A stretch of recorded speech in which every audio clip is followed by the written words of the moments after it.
معزز خواتین و حضرات، السلام علیکم ورحمۃ اللہ وبرکاتہ۔ امید کرتا ہوں کہ تمام احباب خیر و عافیت سے ہوں گے۔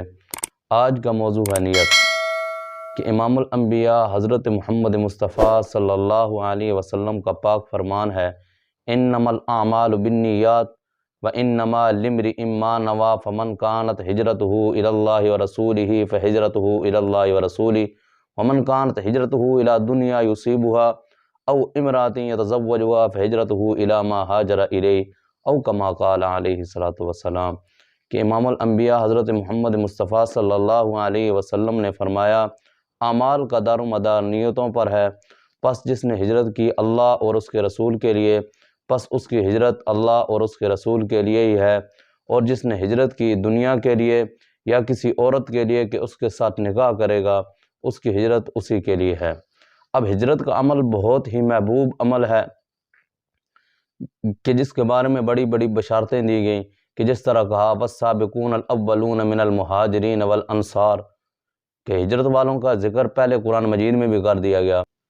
ہجرت ایک بہت بڑا محبوب عمل ہے، لیکن نیت اس میں خاص اہمیت رکھتی ہے۔ اگر اس میں نیت خاص نہیں ہوگی، ہجرت کی نیت نہیں ہوگی، تو وہ عمل بھی مردود ہو جائے گا۔ امام الانبیاء نے یہ حدیث اس موقع پر فرمائی کہ جب ایک صحابی نے ہجرت کی اور اس کے بعد ایک عورت سے نکاح کیا، کہ یہ اس عورت کا نام قیس بتایا جاتا ہے۔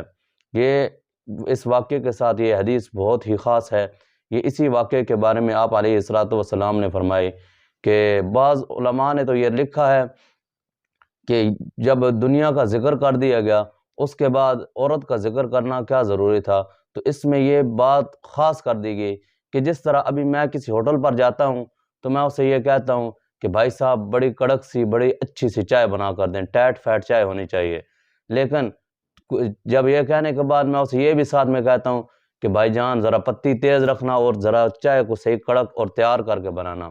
جب میں اسے یہ کہتا ہوں، پہلے جب میں نے اسے کہا کہ چائے اچھی بنانا تو اس میں بھی یہ بات آ گئی کہ چائے ٹھیک بنانی ہے، لیکن جب میں اسے یہ زیادہ تنبیہ کرتا ہوں کہ ذرا پتی تیز رکھنا اور چائے کو صحیح ابال کر صحیح ٹیٹ کر کے بنانا، تو یہ میں اسے اور زیادہ تنبیہ کر دیتا ہوں۔ تو یہ اسی طرح جب دنیا کا ذکر کر دیا گیا تو عورت کو بعد میں پھر دوبارہ کیوں ذکر کیا گیا؟ دنیا کے اندر عورت بھی آ جاتی ہے، لیکن واضح کرنے کے لیے دوبارہ پھر عورت کا ذکر کیا۔ ایک تو اس لیے کہ اس وقت صحابی نے ہجرت کی اور عورت کے ساتھ نکاح کیا، کہ جب مہاجرین ہجرت کر کے آ رہے تھے تو یہ کسی کے دل میں خیال نہ آئے کہ ہم مکہ کو چھوڑ کے مدینہ جا رہے ہیں، ہم یہاں پر مال اور عورت بیوی چھوڑ کر جا رہے ہیں، وہاں پر جانے کے بعد ہمیں مال بھی مل جائے گا، عورت بھی مل جائے گی، بیوی بھی مل جائے گی جس سے نکاح کر لیں گے،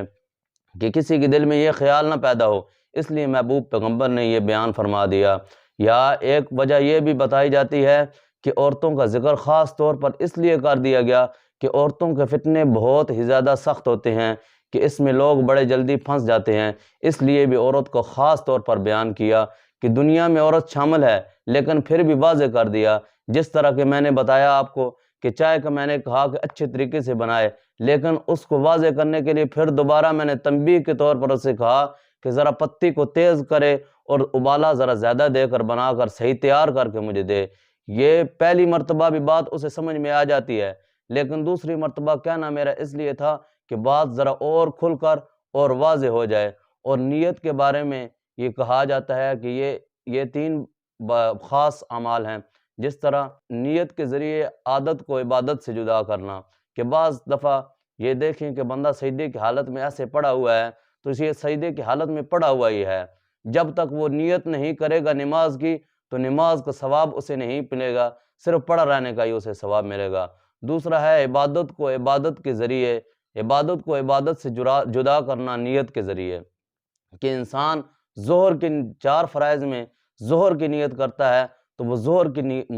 نماز کا ثواب ملتا ہے، اور جب عصر کی نماز کے لیے عصر کی نیت کرتا ہے تو اسے عصر کا ثواب ملتا ہے۔ یہ ہو جاتا ہے کہ نیت کے ذریعے عبادت کو عبادت سے جدا کرنا، کہ ظہر کی نماز بھی عبادت ہے، عصر کی نماز بھی عبادت ہے، عصر کی نماز کے بھی 4 فرائض ہیں، ظہر کی نماز کے بھی 4 فرائض ہیں، لیکن نیت اس میں خاص طور پر حامل ہے، کہ نیت کے ذریعے عبادت کو جدا کرے گا۔ ظہر کے وقت 4 فرض پڑھے گا تو ظہر کی نیت کرے گا، اور اگر عصر کے وقت عصر کی نماز پڑھے گا تو عصر کی نیت کرے گا۔ یہ ہو جاتا ہے نیت کے ذریعے عبادت کو عبادت سے جدا کرنا۔ پہلا تھا عادت کو عبادت سے جدا کرنا، دوسرا ہے عبادت کو عبادت سے جدا کرنا، اب تیسری ہے کہ عبادت کو ایک معبود کی عبادت کو دوسرے معبود کی عبادت سے جدا کرنا۔ مثال کے طور پر اب کوئی شخص نماز پڑھ رہا ہے تو وہ محبوب اگر اللہ کو معبود مان کر اللہ کی عبادت کرتے ہوئے یہ نیت کرتا ہے نماز کی، اللہ کے لیے نیت کر رہا ہے، نماز اللہ کے لیے پڑھ رہا ہے، تو اس کی نیت ہو جائے گی خدا کے لیے۔ اگر کوئی شخص لوگوں کو دکھلانے کے لیے نماز پڑھ رہا ہے تو اس کا معبود اللہ نہیں ہے، اس کا معبود تو وہ شخص ہے کہ جنہیں وہ دکھانے کے لیے نماز پڑھ رہا ہے۔ وہ جنہیں دکھانے کے لیے نماز پڑھ رہا ہے، ابھی یہ نماز اس کی انہی کے لیے ہے، وہی اس کے معبود ہیں، اللہ ان کا معبود نہیں ہے۔ اب مثال کے طور پر یہ نیت کا میں آپ کو بتاتا ہوں کہ یہ میں نے یہ ٹوپی پہنی ہوئی ہے، یہ سندھی ٹوپی ہے۔ اگر میں ایسے کلچر کے طور پر استعمال کرتا ہوں، جس طرح کی، کیونکہ میں ابھی کافی عرصہ سندھ میں رہا ہوں، یہ ٹوپی اگر میں سندھی کلچر کے طور پر پہنتا ہوں کہ سندھی کلچر ہے، تو اس میں تو یہ میری نیت ایک کلچر کے طور پر ہو گئی، ایک فیشن کے طور پر ہو گئی۔ لیکن جب میں سنت سمجھ کر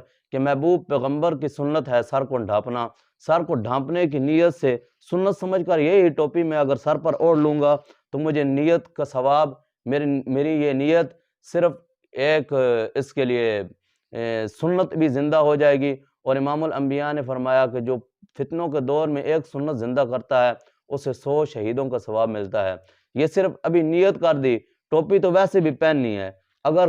فیشن کے حساب سے پہنوں گا تو کوئی ثواب نہیں ملے گا، لیکن اگر یہی ٹوپی میں سنت سمجھ کر پہنوں گا تو اللہ رب العزت اس کا ثواب بھی دیں گے۔ اور اگر آدمی کسی اچھے کام کی نیت کر لیتا ہے تو نیت کرنے کے بعد اگر وہ کام نہ بھی کرے ثواب اسے تب بھی ملتا ہے، اس لیے کہ نیت عمل کے لیے بہت خاص ہے۔ اللہ پاک ہمیں سب کو نیتوں کو خاص اور مخلص کرنے کی توفیق عطا فرمائے اور اچھی نیتیں کرنے کی توفیق عطا فرمائے۔